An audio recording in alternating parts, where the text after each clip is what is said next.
Thomas walked across the endless dunes of the desert, his boots sinking into the red sand with each step.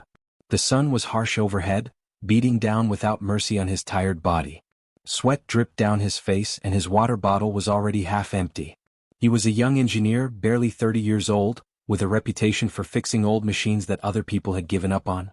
His friends thought he was crazy for coming to this empty place alone, but Thomas did not care what people thought. He had received a mysterious message 2 weeks ago with coordinates to something valuable in the Gobi Desert. The message did not say what it was, but Thomas knew it had to be important. He had been walking for 3 days now, following the coordinates on his old GPS device. The desert seemed endless. Nothing but sand and rocks in the burning sun. Thomas wondered many times if he was making a mistake. Maybe the message was fake. Maybe someone was playing a trick on him. But he kept walking anyway because he had nothing else to do, and adventure was better than sitting in his small apartment in the city. Then, as the sun began to move toward the horizon, Thomas saw something that made his heart stop. There was a shape in the distance, rising from the sand like the skeleton of some ancient dead animal. It was big, very big. As Thomas got closer, he could see it was metal. Burned metal. Twisted metal. It was a ship. A real spaceship. Thomas ran toward it, forgetting how tired he was. His heart was beating very fast in his chest. The ship was enormous, at least 200 meters long. Its hull was dark gray, covered in dust and sand. There were deep scars across its surface where something had burned and torn into the metal. Weapons fire, Thomas thought. This ship had been attacked. He could still see letters on the side of the ship, faded and worn but still visible. The Meridian. Thomas had read about ships like this in history books. This was a military ship from the colonial wars era. At least 40 years old. Maybe more. The front of the ship had a large circular door. This was the airlock. It was sealed shut, covered in rust and corrosion from decades of sun and sand and wind. Thomas approached it slowly, studying the locking mechanism. It was old technology, but Thomas understood old technology. That was his gift. While other engineers wanted to work with new things, new computers, new systems, Thomas loved working with old machines. He loved figuring out how they worked and bringing them back to life. He pulled out his toolkit from his bag. Inside were various tools that he had collected over the years. Screwdrivers, wrenches, small electrical devices and other things. He began to work on the lock. The metal was hard and would not move at first. Thomas tried different approaches using different tools. 30 minutes passed. Then 45 minutes. Sweat poured down his face again, but not from the sun this time. It was from hard work and concentration. Then, finally, something moved. A gear inside the lock began to turn. Thomas pulled harder and sparks flew from the mechanism. The sound of metal grinding against metal filled the desert air. The door shuddered. More sparks. More grinding sounds. And then, with a loud hiss of air that had been trapped inside for 4 decades, the door began to open. Thomas stepped back shocked. It had actually worked. Inside the ship, everything was dark. Thomas turned on his flashlight and pointed it into the darkness. The beam of light showed a long corridor with metal walls on both sides. The air that came out smelled old and strange, like machines and dust and time itself.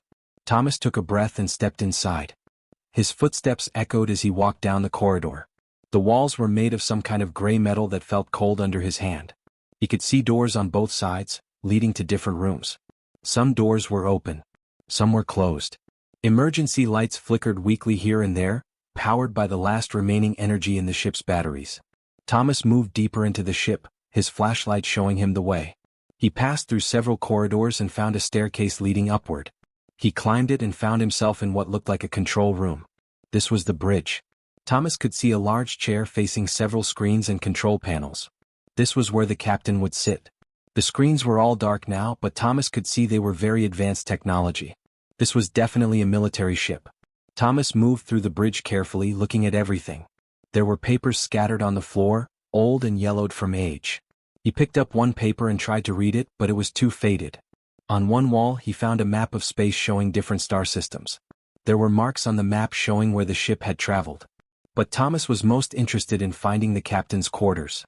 He knew from his research that old military ships always had a safe in the captain's private room. And safes sometimes contained important things. Documents. Money. Information. He found the captain's quarters on the upper level of the ship. The door was locked, but it was easier to open than the airlock had been. Inside, Thomas found a large room with a bed, a desk, and several shelves. On one wall, there was a painting of Earth from space. On another wall, there was a photo of a man in a military uniform standing with several other people. These must have been the crew. But what caught Thomas's attention was the safe. It was built into the wall behind the desk, hidden behind a painting. Thomas moved the painting and studied the safe. It was very secure with a combination lock and a keypad. This was going to be difficult. Thomas worked on the safe for 2 days. He brought his equipment into the ship and set up lights. He brought food and water. He worked through the night and all through the next day trying different combinations, trying different techniques. His hands became sore and bleeding, but he did not stop. On the morning of the 3rd day, with a final click and a soft hiss of air, the safe opened. Inside lay several leather-bound journals. They were old and worn, but they were still in good condition. Thomas picked up the first one and opened it carefully. The pages inside were filled with handwriting. This was a logbook. A captain's personal logbook. Thomas began to read, and with each word, his expression changed. His eyes grew wider. His mouth fell open. The story written in these pages was not a story of exploration. It was a story of something much darker. Something that changed everything. Thomas decided to stay in the desert. He could not leave the ship now. There was too much to discover, too many secrets hidden within its metal walls. He set up a small tent outside the airlock and gathered supplies from the nearby town, which was 50 kilometers away. He made several trips back and forth, bringing food, water, tools, and equipment. His friends thought he had gone mad, but Thomas ignored their messages and calls. He was focused on one thing only, bringing the Meridian back to life.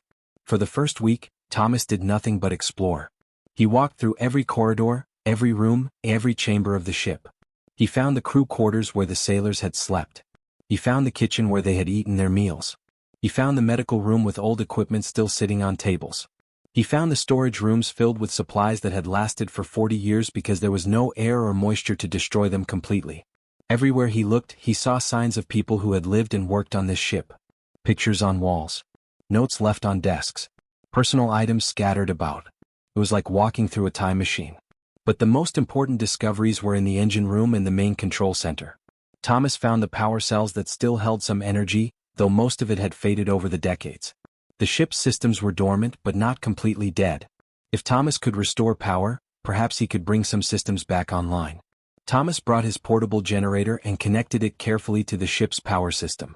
He had to be very careful because if he made a mistake, he could cause an explosion or damage the ancient systems beyond repair. He studied the old wiring and connections for hours before he connected anything. He drew diagrams. He made notes. He checked and rechecked everything. Finally, on the 8th day, Thomas flipped the switch on his generator. Nothing happened at first. Then, slowly, lights began to flicker throughout the ship. Not bright lights, but dim emergency lights that came to life after 4 decades of darkness. The sound of machines humming filled the corridors. It was like the ship was waking up from a very long sleep. Thomas felt tears in his eyes. He had done it. He had brought the Meridian back to life. Over the next 2 weeks, Thomas worked on different systems. He restored the navigation systems first. These systems were responsible for telling the ship where it was in space and where it needed to go. The computers were old, but they still worked. Thomas was amazed. The technology was better than he expected, and many of the components were built to last a very long time. Then he worked on the life support systems. These were the systems that created clean air and removed bad air from the ship. These were critical. Without them, the crew could not have survived in space. Thomas found that these systems were also in good condition, though they needed cleaning. He spent hours removing dust and dirt from the filters and pipes. Next came the weapons systems. Thomas discovered that the ship had weapons that were far more advanced than anything Earth currently had. There were laser cannons and missile launchers and energy shields. Thomas did not touch these systems at first. He was not sure if it was safe to reactivate them. These weapons had been dormant for 40 years, and bringing them back to life could be dangerous. But he could not ignore them. They were an important part of the ship's history. So carefully, very carefully, Thomas began to study how they worked. The design was elegant. The technology was incredible. Thomas realized that this ship was designed to fight. It was designed to be deadly. The ship's main AI core was located deep inside the vessel, protected by thick metal walls. When Thomas finally reached it, he found it badly damaged. The core was cracked and several of its components had burned out. But it was not completely destroyed. Thomas spent 3 days carefully opening the protective cover and examining the damage. Most AIs of this age could not be repaired, but Thomas had experience with old technology. He had repaired old computers before. He worked on the AI core with the precision of a surgeon. He replaced burned-out components with similar parts from backup systems. He carefully cleaned the circuits. He bypassed the damaged sections. After days of work, something incredible happened. The AI spoke. "Hello," the voice said. It was female and calm, though it sounded strange because some of the sound processors were damaged. "I am the artificial intelligence of the Meridian. I have been dormant for 42 years, 3 months and 16 days.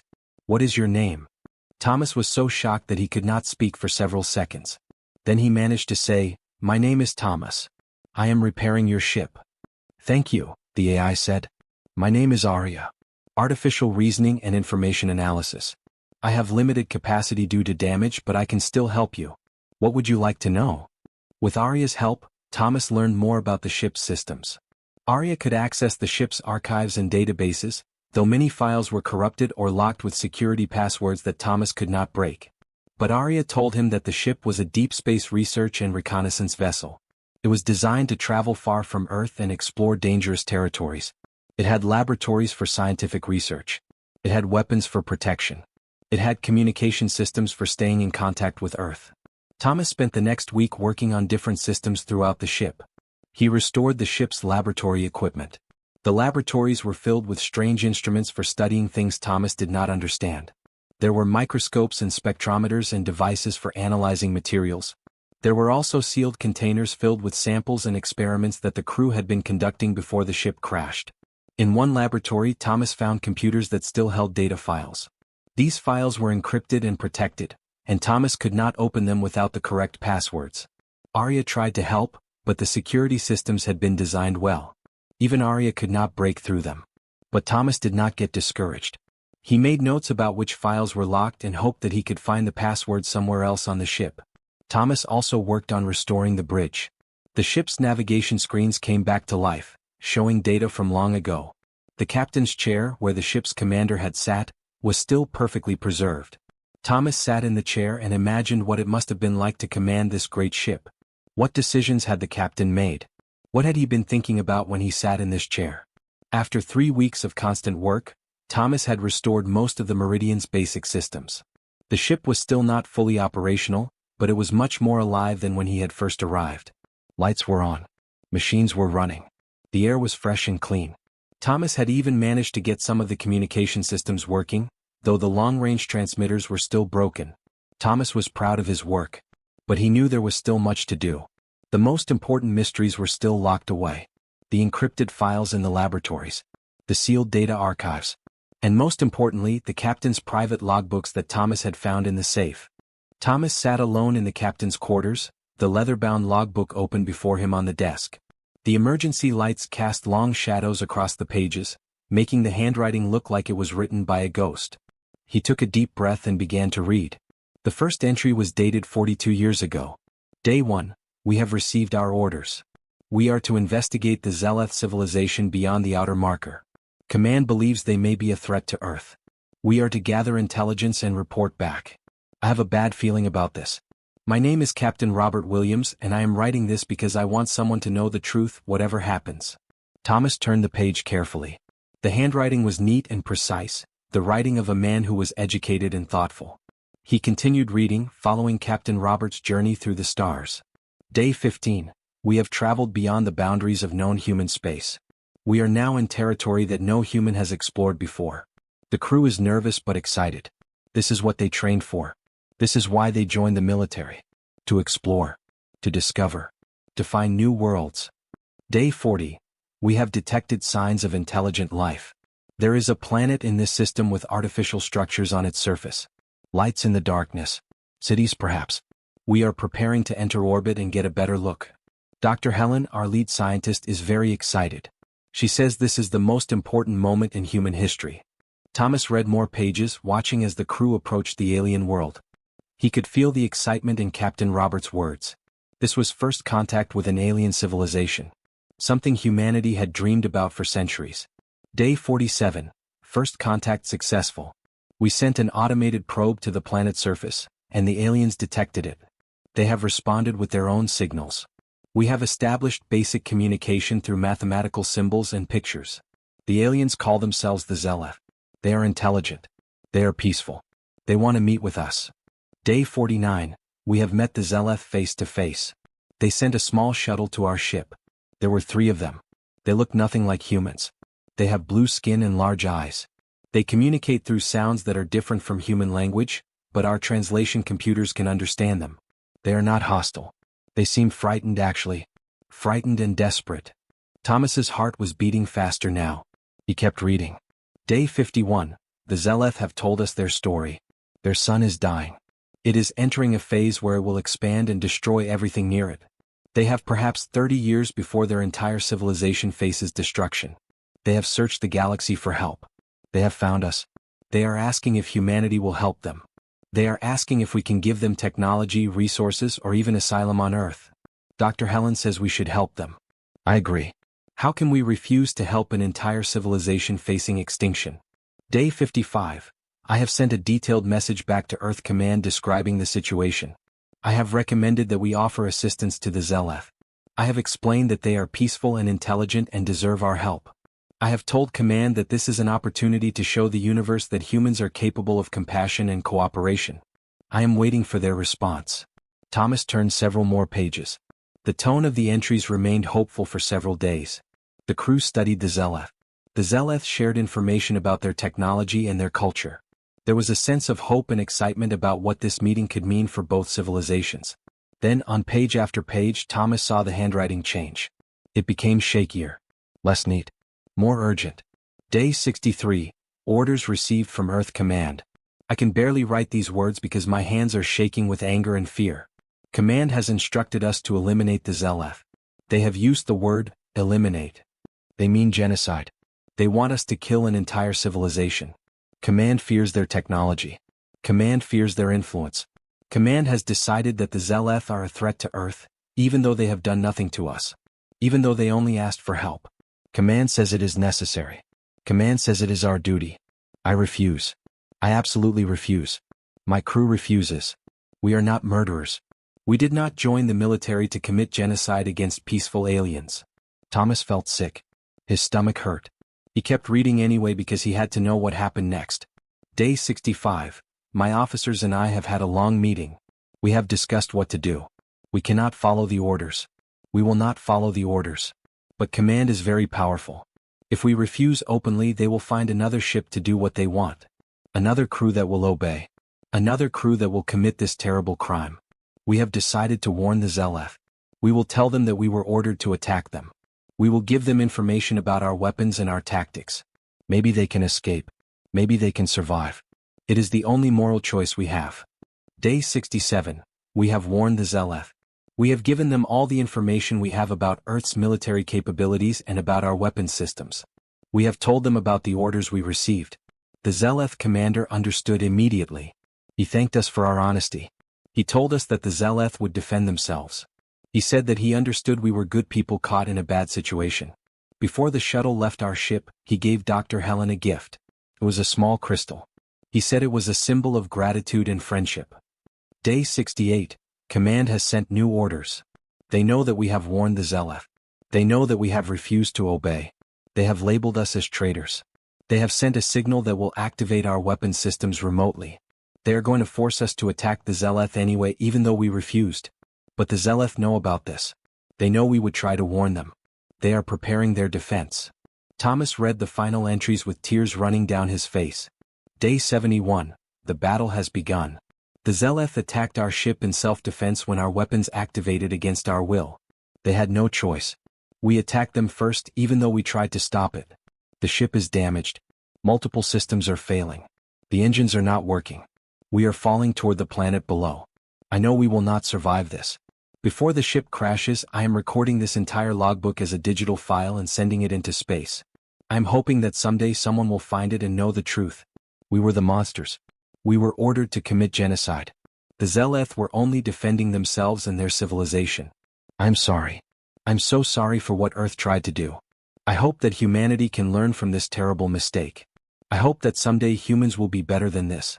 I hope that someday humans will choose compassion instead of fear. The last entry was written in very shaky handwriting, barely legible. Day 71, final message. The ship is going down. I can hear the metal screaming as we enter the atmosphere. This is Captain Robert Williams, and I want the universe to know that Earth tried to commit genocide. We refuse to do it. Thomas did not sleep that night. He sat in the captain's quarters, reading the logbooks again and again, making sure he understood everything correctly. The words seemed to burn themselves into his mind. Genocide. Betrayal. Refusal. Sacrifice. By the time the sun rose over the desert, Thomas had made a decision that would change everything. He needed to make copies of the logbooks. He needed to document everything. He needed to preserve the truth before anyone could find out what he had discovered and try to hide it again.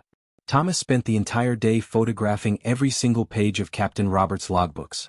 He used his camera to take clear, sharp images of each page. He photographed the front covers. He photographed the handwriting. He photographed the dates and signatures. He made sure every detail was captured perfectly. Then he worked on accessing the ship's data archives. Arya, the artificial intelligence, helped him navigate through the systems. Many files were still locked with security passwords, but Arya was able to bypass some of the security measures. Thomas found official documents from Earth Command. He found orders written in military language, orders that clearly stated the mission was to eliminate the Zeleth civilization. He found communication records showing that the crew had been ordered to commit genocide. The evidence was overwhelming. There was no doubt about what had happened. There was no way anyone could claim this was a misunderstanding or a mistake. Thomas copied everything onto his portable hard drives. He made multiple copies because he was afraid of losing the data. He transferred files, backed up documents, and recorded videos of himself reading important passages from the logbooks. He wanted to make absolutely sure that the truth could not be erased. For 3 days Thomas worked obsessively. He barely ate. He barely drank water. He was driven by a sense of urgency and purpose. He knew that once he revealed what he had found, everything would change. But he also knew that he could not keep this secret. It was too important. Too many people had died. Too much injustice had been hidden. On the 4th day, Thomas made the hardest decision of his life. He decided to release all the information to the world. Not to one person or one organization, but to everyone. He would make sure the truth could not be suppressed or hidden or controlled by any single government. Thomas packed up his equipment and drove back to the nearest city. He went to an internet cafe and began his work. First, he created accounts with multiple email addresses. Then he compiled all his evidence into organized files. He created a detailed report explaining what he had found and why it was important. He wrote explanations of the logbooks, translations of the most important passages, and analysis of the official documents. Thomas worked through the night, preparing everything. He was very careful to make copies of everything and send it to multiple locations. He created backup files on multiple clouds. He made sure that even if one copy was deleted, many other copies would still exist. The next morning, Thomas took a deep breath and began sending emails. He sent copies of everything to every major news organization in the world. He sent them to the New York Times and the BBC and the Washington Post and Reuters and Associated Press and Al Jazeera and dozens of other news organizations. He sent them to scientific journals and universities and governments. He sent them to organizations that fight for human rights. He sent them to international courts. In each email he included a simple message: I have discovered evidence of a government cover-up that lasted 40 years. Inside this package, you will find proof that Earth's government ordered the genocide of an alien civilization called the Zeleth. This is not a theory or a guess. This is documented fact, supported by military orders, crew logs, and data archives from a military spacecraft that crashed in the Gobi Desert. Please investigate this immediately. The truth cannot be hidden anymore. Thomas pressed send on the final email. It was done. The information was now released to the world. He could not take it back. There was no stopping it now. Multiple copies of the truth had been sent to thousands of news organizations and institutions across the world. Within hours, journalists would be investigating. Within days, the truth would be known by everyone. Thomas felt afraid and relieved at the same time. He knew that releasing this information would cause chaos. Governments would deny it. There would be arguments and investigations. People would be angry. Some would support him. Some would want to punish him. But the truth would be out there. The truth could not be hidden anymore. He went back to the desert to wait. He knew that people would come looking for him soon. Journalists, government officials, military personnel, scientists. They would all want to know more about his discovery. The first person to find him was a journalist named Catherine. She drove to the desert in a truck and found Thomas sitting in his tent. She had received one of his emails and had immediately started investigating. She had traveled for hours to reach him. Is it real? Catherine asked without even saying hello. Is all of this real? Yes, Thomas said. It is all real. I have read the captain's logbooks. I have seen the military orders. The ship is still here. You can examine it yourself. Catherine spent the entire day examining the Meridian and reading the documents Thomas had collected. She took her own photographs. She interviewed Thomas.